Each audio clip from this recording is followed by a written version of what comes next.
Prime, podcast for curious mind.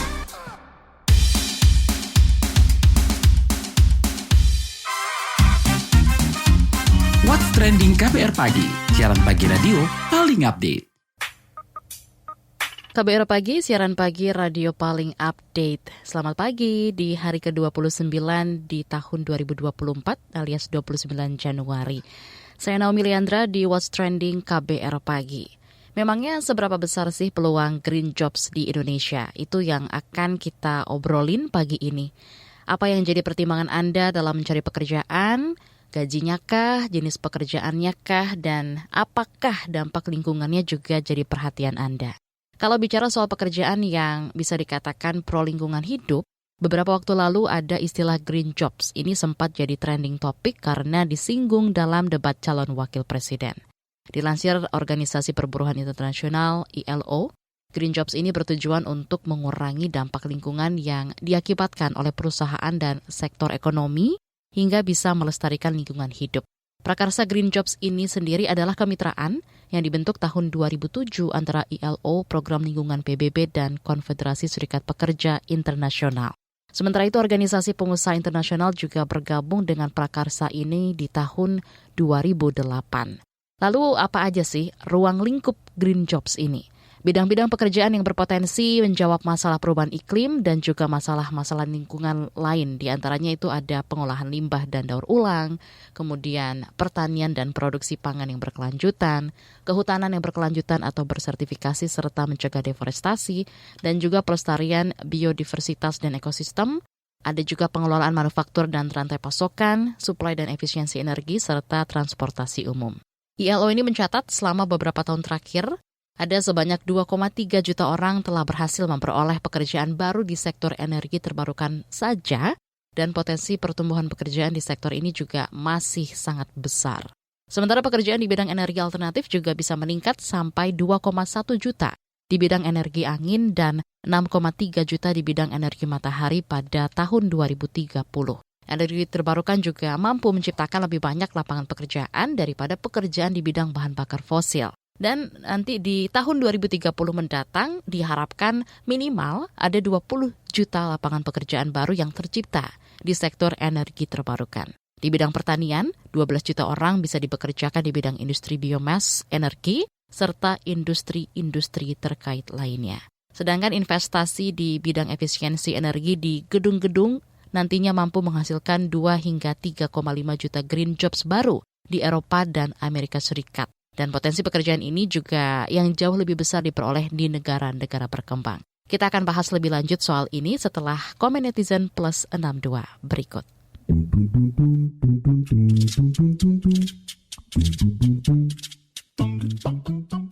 Pertama dari akun @sayxx. Green job itu apa? Serius nanya. @cxx. Aku kerja di sektor green energy. Apakah lantas kerjaanku disebut green job? @techxx. Saya masih gagal paham hilirisasi digital sampai sekarang. Maaf sekalian koreksi. Green job itu bukan pekerjaan pelestarian lingkungan saja, tapi any job yang sadar lingkungan. Demikian. @moxx.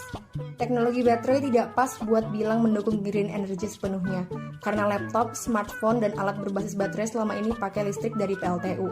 Konsep hilirisasi yang menunjang baterai baru bisa disebut green job ketika sumber energinya dari energi tersedia di alam.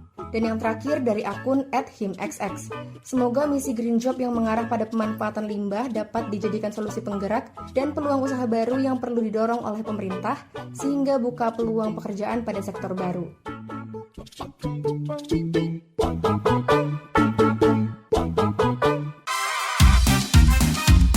What's Trending KBR Pagi, siaran pagi radio paling update. Deputi Bidang Kependudukan dan Ketenagakerjaan Kementerian PPN sekaligus Bappenas Maliki dalam Forum Indonesia Green Jobs Conference IGJC 2023 menjelaskan apa sih pentingnya green jobs dan berikut pemaparannya.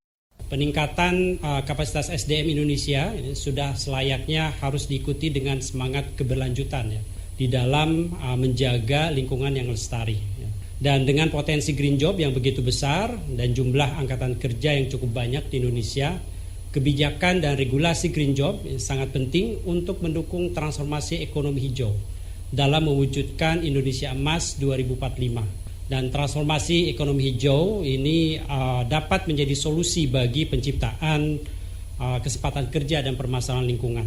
Menyadari pentingnya Green Job, pada 8 Februari 2022 yang lalu, Bappenas yang didukung oleh proyek ISET 2 menyelenggarakan Indonesia Green Job Conference untuk pertama kalinya. Tindak lanjut dari pelaksanaan IGJC tahun 2002 tersebut adalah mendefinisikan definisi Green Job, kemudian menyusun peta okupasi nasional Green Jobs dalam kerangka kualifikasi nasional Indonesia atau KKNI, dan menyusun peta jalan pengembangan sumber daya manusia yang mendukung Green Jobs, dan menyusun kerangka regulasi Green Jobs. Kemudian yang terakhir adalah mempererat kolaborasi multisektor yang meliputi pemerintah, pengusaha, pekerja, asosiasi pekerja ataupun profesi, lembaga swadaya masyarakat dalam upayanya mengembangkan Green Job yang berkeadilan. Maliki juga menjelaskan bagaimana mengembangkan Green Jobs di Indonesia. Kembali kita akan dengar penjelasannya. Kami mendefinisikan Green Job sebagai pekerjaan yang berkontribusi untuk melestarikan atau memulihkan lingkungan dan mempromosikan pekerjaan yang layak melalui satu atau lebih dari mekanisme. Mekanisme yang dimaksud adalah melalui tugas-tugas khusus, membutuhkan keterampilan khusus, menerapkan proses ramah lingkungan, dan atau menghasilkan keluaran produk ataupun jasa yang ramah lingkungan.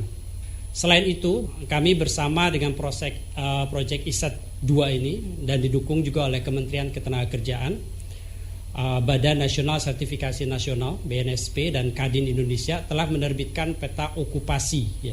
Peta okupasi nasional Green Job ini merupakan kerangka kualifikasi nasional Indonesia. Kita resmikan ataupun kita tetapkan pada tanggal 30 Desember dalam hal ini 2022 sebagai acuan dalam menerapkan standar okupasi serta mengidentifikasi dan memonitor Green Jobs di Indonesia. Peta okupasi ini disusun untuk memetakan jenis-jenis jabatan ataupun okupasi yang ada di bidang ekonomi hijau.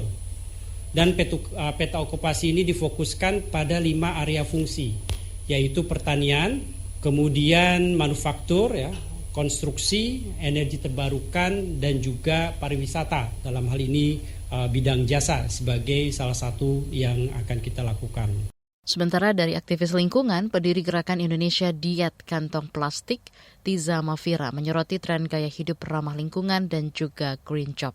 Adakah potensi peningkatan tren gaya hidup dan juga pekerjaan yang ramah lingkungan? Kita langsung tanyakan saja. Kak Tiza, Anda melihat, sudahkah masyarakat concern nih soal lingkungan hidup di kehidupan keseharian mereka? Sebenarnya ketertarikan terhadap gaya hidup ramah lingkungan sudah meningkat sekali ya. Tapi tertarik belum tentu melaksanakan loh. Jadi awareness-nya sih saya rasa sudah meningkat sekali.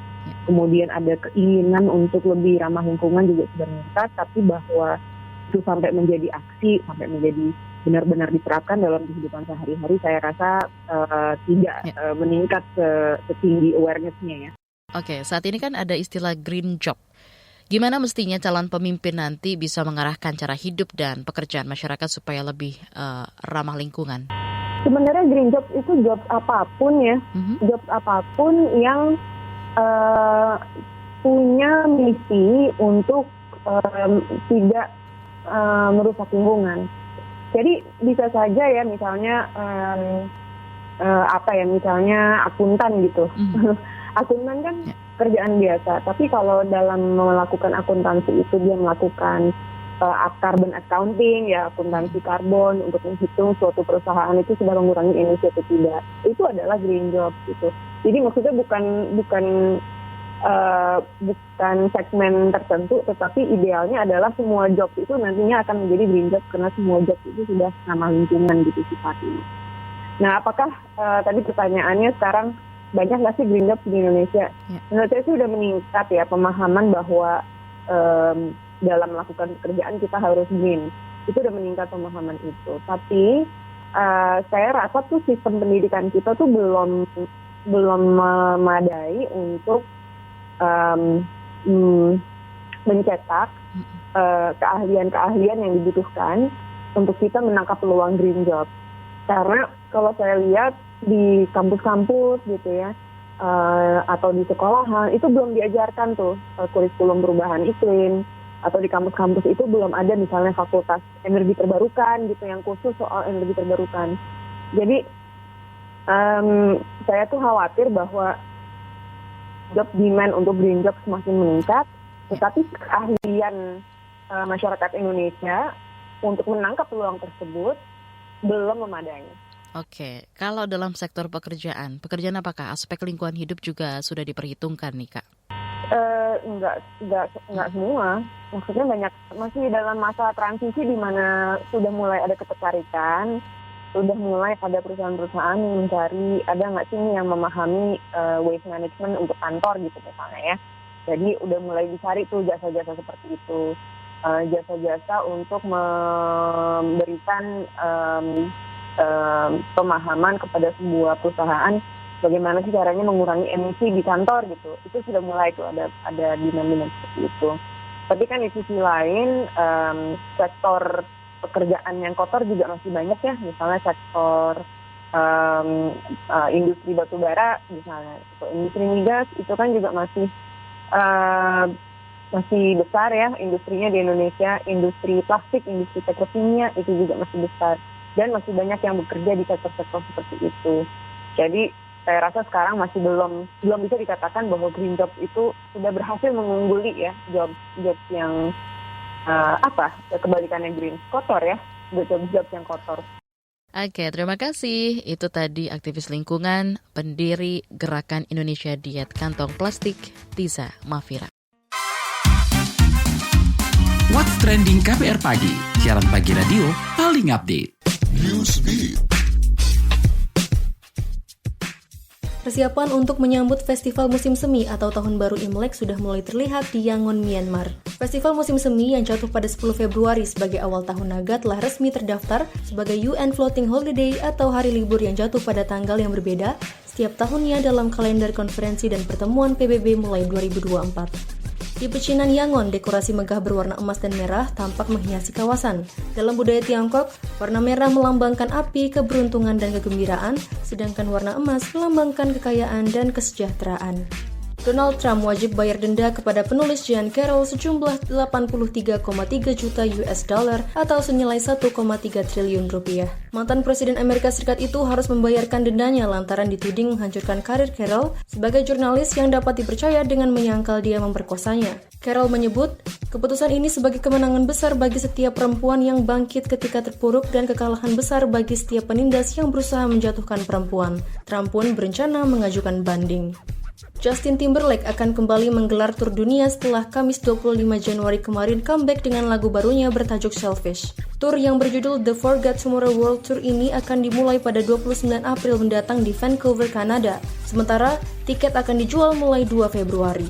Justin Timberlake juga dikabarkan akan menambahkan jumlah pemberhentian, termasuk di beberapa kota di Amerika Serikat.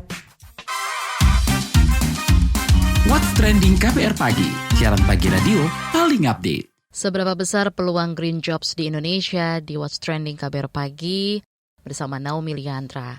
David Sutasurya selaku Direktur Eksekutif YPBB, sebuah organisasi yang berfokus pada pengelolaan sampah dan mempromosikan gaya hidup selaras alam, menjelaskan juga nih apa yang dimaksud dengan green job dan juga peluangnya di Indonesia. Dia juga menekankan pentingnya pemerintah dan juga berbagai pihak mendorong lapangan kerja yang mendukung transisi pembangunan berkelanjutan yang ramah lingkungan. Kita akan obrolin langsung bareng dengan Direktur Eksekutif YPBB David Sutasurya. Halo Pak David, belakangan ini kan istilah green job ya sempat disinggung ke permukaan. Nah pertama-tama nih sebelum kita obrolin lebih lanjut lagi, boleh dijelaskan gak sih apa itu green job dan apa bedanya sama pekerjaan yang lain? Istilah green job ini muncul dalam kegiatan atau proyek-proyek yang dilakukan para pihak ya, termasuk pemerintah pada saat mengembangkan kegiatan-kegiatan transisi menuju sistem yang istilahnya lebih sesuai dengan prinsip pembangunan berkelanjutan ya. Mula-mula populer di sektor energi pada saat pemerintah mempromosikan ya, misalnya katakanlah panel surya ya dan ya sumber-sumber energi terbarukan gitu. pada saat itu ada lapangan kerja yang muncul kan, ada diperlukan skill baru yang harus dikuasai oleh para pihak gitu, oleh masyarakat gitu, agar bisa berperan di kegiatan tersebut gitu. Jadi Green Job ini memang lapangan kerja yang muncul atau malah dikembangkan gitu untuk mendorong program-program agar kita bisa hidup sesuai dengan prinsip-prinsip pembangunan berkelanjutan gitu ya. Berbagai macam-macam programnya sekarang sudah berkembang selain di sektor energi di berbagai sektor, termasuk kami sendiri yang mendorong di sektor pengelolaan sampah gitu. Oke, kalau peluang kerjanya saat ini, Pak David, misalnya di isu persampahan ini seperti apa? Peluang kerja mulai berkembang, tapi sejauh mana dia akan cepat berkembang tergantung dari berbagai faktor ya. Karena kita lihat mulai berkembang kenapa? Karena pemerintah memang harus menjalankan target-target pembangunan berkelanjutan, sehingga mulai muncul program-program, misalnya kita lihat kalau di sektor energi misalnya sudah ada kewajiban PLN ya, kalau kita pasang panel surya di rumah mereka harus beli gitu ya, sudah ada undang-undangnya. Sekarang muncul perusahaan-perusahaan yang katakanlah menjual jasa pemasangan panel surya. Dalam hal itu pasti banyak lapangan kerja yang muncul ya, dan butuh skill-skill baru tentang bagaimana pemasangan alatnya dan segala aspeknya ya gitu. Kemudian ada program mengenai biogas misalnya yang didorong oleh pemerintah juga dan beberapa LSM. Sekarang kalau misalnya kita di Bandung, di Lembang itu sudah banyak, dan ini hanya contoh lokasi ya, tapi di berbagai tempat juga sudah banyak orang yang punya kemampuan khusus ya dalam hal bagaimana membangun instalasi biogas dan termasuk pemeliharaannya dan pengembangan dan industri bahan onderdilnya ya gitu ya. Industri suku cadangnya gitu ya, karena ada suku cadang yang harus berganti gitu. Nah, seberapa banyak sih SDM yang bisa diserap oleh pengelolaan sampah yang ramah lingkungan itu dibandingkan dengan pengelolaan sampah yang biasa dilakukan sekarang ini, Pak David? Ya, paling tidak kita jangan sampai kita berpikir karena kita harus beralih ke sistem yang pembangunan berkelanjutan nanti akan menimbulkan pengangguran. Sebenarnya bukan seperti itu. Yang terjadi bukan pengangguran, tetapi yang terjadi adalah harus dibutuhkan reskilling ya gitu, membangun skill baru gitu, agar tenaga kerja yang sekarang mungkin bekerja di sektor yang mungkin lebih banyak malah merusak lingkungan gitu ya, bisa dapat lapangan kerja baru yang justru berkontribusi pada perbaikan alam dan pengurangan emisi karbon dan lain sebagainya gitu. Kan lebih senang ya kalau kita bekerja berkontribusi positif daripada merusak. Betul. Itu juga kan membuat kita lebih bahagia gitu. Iya. Lalu seberapa penting Pak David dunia kerja itu lebih ramah lingkungan? Ya jelas sangat penting pemerintah dan berbagai pihak untuk mendorong munculnya lapangan kerja yang mendukung ya transisi menuju sistem yang lebih sesuai prinsip pembangunan berkelanjutan agar terjadi percepatan ya, karena kita berhadapan dengan potensi krisis iklim yang luar biasa ke depan ya. Ini belum menghitung masalah pencemaran dan lain sebagainya, baru bicara krisis iklim gitu. Jadi perlu percepatan, dan artinya ini tidak bisa berjalan hanya dengan membiarkan seperti itu saja gitu ya, berjalan alami. Ini perlu intervensi dari pemerintah, misalnya di Disnaker membuat pelatihan-pelatihan gitu ya. Kalau skillnya ada, pemerintah akan lebih percaya diri untuk menjalankan kebijakan-kebijakan sesuai pembangunan berkelanjutan karena yakin bahwa ini bisa diimplementasikan gitu. Jadi dua-duanya harus berjalan, dan kita lihat di semua industri ya yang berjalan, baik yang merusak lingkungan maupun yang tidak merusak lingkungan, itu tidak akan pernah bisa berkembang tanpa kebijakan pemerintah yang mendukung untuk memfasilitasi gitu. Kita tahu di politik juga selalu pengusaha terlibat ya di dalam perpolitikan, termasuk pemilihan presiden saat ini gitu. Ini menunjukkan mereka tuh sangat bergantung dari pemerintah untuk memastikan keberlanjutan bisnisnya, sangat tergantung dari kebijakan. Artinya sekarang pemerintah harus melihat bahwa ini adalah sektor strategis, industri ya atau ekonomi yang sesuai pembangunan berkelanjutan itu adalah strategis, meningkatkan kesejahteraan masyarakat karena akan menciptakan lapangan kerja baru gitu ya, yang disinergikan dengan pencapaian tujuan pembangunan berkelanjutan. Penting pemerintah melakukan upaya sistematis untuk memfasilitasi berkembangnya ini melalui kebijakan-kebijakan yang tepat. Gitu. Terima kasih Direktur Eksekutif YPBB David Sutasurya. What's Trending KBR Pagi, siaran pagi radio paling update.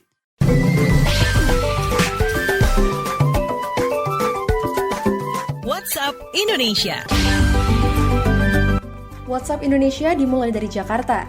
Uji coba penerapan tiket berbasis akun, Account Based Ticketing atau ABT di 3 transportasi umum, yaitu LRT, MRT, dan Transjakarta mulai diterapkan. Menurut Kepala Dinas Perhubungan DKI Jakarta, Syafrin Liputo, penerapan ABT tersebut demi memperoleh gambaran pengguna angkutan umum massal hingga subsidi tiket lebih tepat sasaran. Dengan pendataan, kata Syafrin, pihaknya bisa mengestimasi kebutuhan first dan last mile si pelaku perjalanan yang nantinya disiapkan pemerintah. Uji coba fitur ABT saat ini dilakukan melalui aplikasi Jaklingko. Penumpang 3 mode transportasi hanya perlu men-scan barcode yang tertera dalam aplikasi Jaklingko ke mesin gate atau mesin tap on bus (TOB) maupun tap on microbus (TOM). Nantinya, sistem akan mendeteksi perjalanan penumpang. Berlanjut ke informasi terkait tindak pidana perdagangan orang (TPPO). Direktorat Tindak Pidana Umum di Tipidum Barreskrim Polri menangkap 2 tersangka kasus tindak pidana perdagangan orang (TPPO). Menurut Humas Polri Truno Yudo Wisnu Andiko, tersangka menggunakan janji bekerja di luar negeri untuk memperoleh keuntungan dari para korban. Para korban bekerja sebagai asisten rumah tangga ART di Erbil dengan gaji sebesar $300. Ada 10 korban yang berasal dari wilayah Cilengsi Bogor, Jawa Barat, dan Ciledug Tangerang, Banten. Korban telah dipulangkan dari Turki ke Indonesia. Terakhir, mampir Bandung. Pihak Civitas Institut Teknologi Bandung ITB mengakui telah bekerja sama dengan aplikasi pinjam online Pinjol Dana Cita sejak 2023. Kerjasama itu dilakukan untuk pembayaran kuliah para mahasiswanya. Hal ini diungkap Kepala Humas ITB Naomi Haswanto dilansir CNN. Naomi pun menyampaikan bahwa ITB bukanlah satu-satunya kampus yang bekerja sama dengan aplikasi pinjam online, bahkan beberapa perguruan tinggi negeri PTN besar sudah bekerja sama lebih lama dibandingkan ITB. Dengan aplikasi tersebut, katanya mahasiswa tinggal membuka aplikasi dan melakukan pengajuan. Kampus ITB Bandung tengah viral di media sosial X di mana pihak Civitas menawarkan pembayaran kuliah dengan menggunakan platform pinjam online Pinjol. Demikian WhatsApp Indonesia hari ini.